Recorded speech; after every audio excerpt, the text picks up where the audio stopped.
এক নং হতে S1 নয়টিকে তালিকা পদ্ধতিতে প্রকাশ করে তার রেঞ্জ নির্ণয় করো। মানে এক নং এ কি আছে, এক নং এ দুইটা সেট দেওয়া আছে, দুইটা জিনিস দেওয়া আছে, একটা হচ্ছে এ সেট আর এটা হচ্ছে S1 নয়। তো ফার্স্টে আসো আমরা এ সেটটাকে ভাঙি। এই সেটে কি আছে, ঠান্ডা মাথায়, কোনো তাড়াহুড়া নেই। এই সেটে আছে x element of natural number,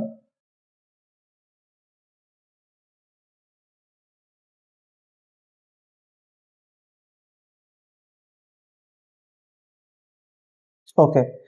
আচ্ছা, ন্যাচারাল নাম্বার মানে কি, এই যে এন, এন দিয়ে বোঝায় ন্যাচারাল নাম্বার। ন্যাচারাল নাম্বার মানে কি, যে নাম্বারগুলো আমরা সচরাচর ব্যবহার করি পরিমাপের ক্ষেত্রে, যেরকম 5 কেজি, 10 কেজি, 5 বছর, 10 বছর, হ্যাঁ, ওই জিনিসগুলো তুমি নিবা।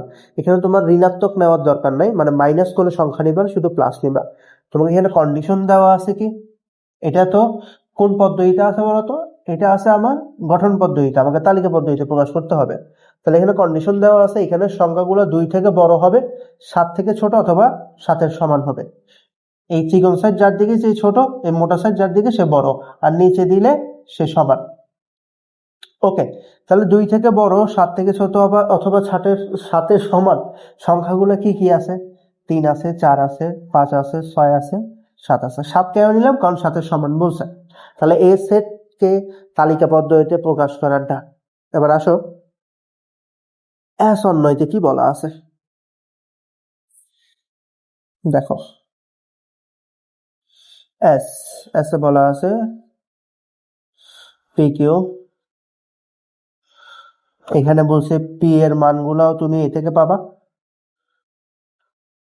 কিউ এর মানগুলাও এ থেকে পাবা, বাট তোমাকে একটা সমীকরণের ভিতর দিয়ে কাজ করতে হবে। সমীকরণটা হচ্ছে পি মাইনাস কিউ সমান সমান 2।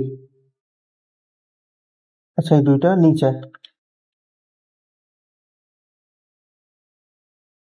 2। ওকে, তাহলে এই ক্ষেত্রে আমাকে ফার্স্টে এই সমীকরণটা দিয়ে কাজ করতে হবে। তাহলে আমি কি করবো বলতো, সমীকরণটা কি দেওয়া আছে, দেওয়া আছে যে পি মাইনাস কিউ সমান সমান 2।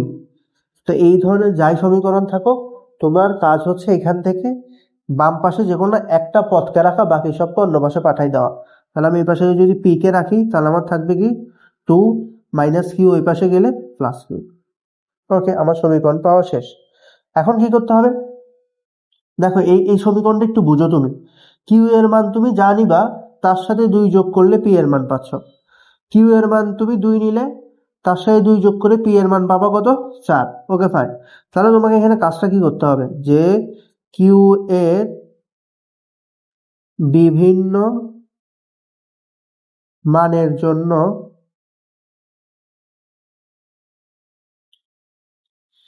পি এর প্রাপ্ত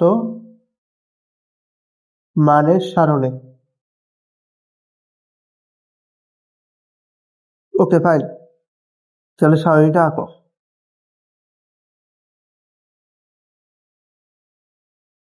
এই হচ্ছে পি, এই হচ্ছে কিউ। এখন দেখো কিউ এর মানগুলো কই পাবো, পি এর মান তো কিউ এর মানের সাথে 2 যোগ করে পাচ্ছি, তাহলে কিউ এর মান পাবো কোথায়।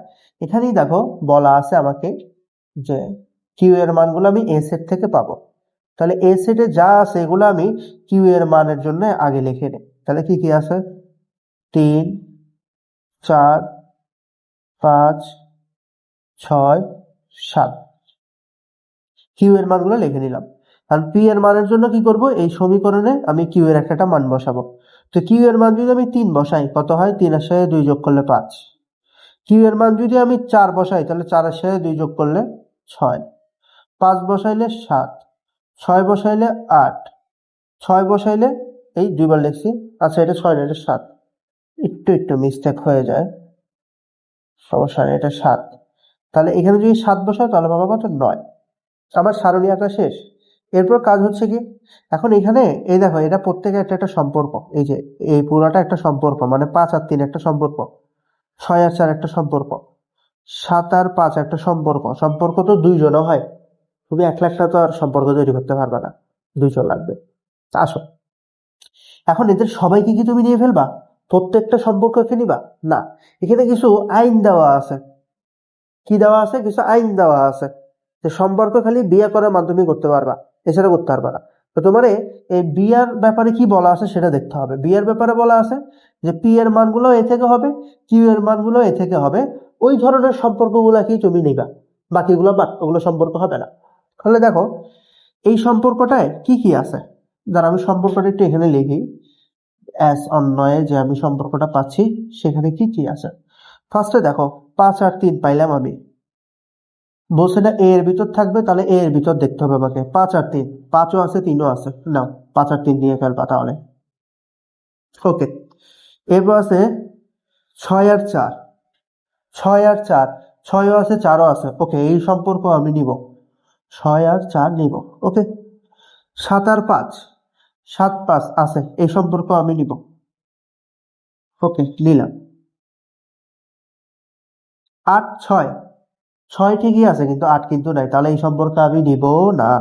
যেহেতু নিব না, এখানে আমাকে বলে দিতে হবে যে এই যে সম্পর্কটা, এই সম্পর্কটা এ এর ভিতর নাই, এবং এই যে 9 আর 7, 9 কিন্তু এর ভিতর নাই, তাহলে এই সম্পর্কটাও এই কেমনে লিখলাম এগুলো, এই সম্পর্কটাও আমি নিতে পারবো না।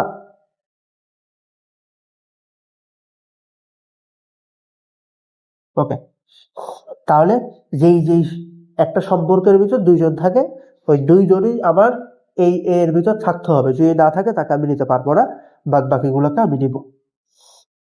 এখন আমাকে প্রশ্ন তো শুধু অন্যয় ব্যয় করতে বলে নেই, বলছে তার থেকে রেঞ্জ বাই করতে। এখন ডোমেন আর রেঞ্জ কি, দেখো এখানে রেঞ্জ বাই করতে বলছে, বাট আমি তোমাকে ডোমেন রেঞ্জ দুটোটা বের করে দেখাচ্ছি, তাহলে এক কাজে দুই কাজ হয়ে যাচ্ছে। তাহলে ডোমেন যদি বের করি আর রেঞ্জ বের করবো। ওকে, এখন ডোমেন মানে হচ্ছে কি, এই যে সম্পর্কগুলা পাইছি, প্রত্যেকটা সম্পর্কের প্রথম পদগুলাকে বলা হয় ডোমেন। যেরকম এখানে কি আছে, 5 আছে, 6 আছে, 7 আছে, তাহলে নাও 5 6 7। ওকে, আর রেঞ্জ কি, দ্বিতীয় পদগুলাকে বলবো আমি রেঞ্জ। তাহলে দ্বিতীয় কে কে আছে, 3 আছে, 4 আছে, 5 আছে, শেষ। এটাই আমার খ নাম্বার আনসার। ডোমেন রেঞ্জ বের করা শেষ। যদি আমাকে শুধু রেঞ্জের কথা বলছে, তুমি পরীক্ষা শুধু রেঞ্জই বের করবা, বাট আমি তোমাকে ডোমেন সহ বের করে দিলাম শেখানোর জন্য। আশা করি তোমার কাছে বিষয়টা ক্লিয়ার।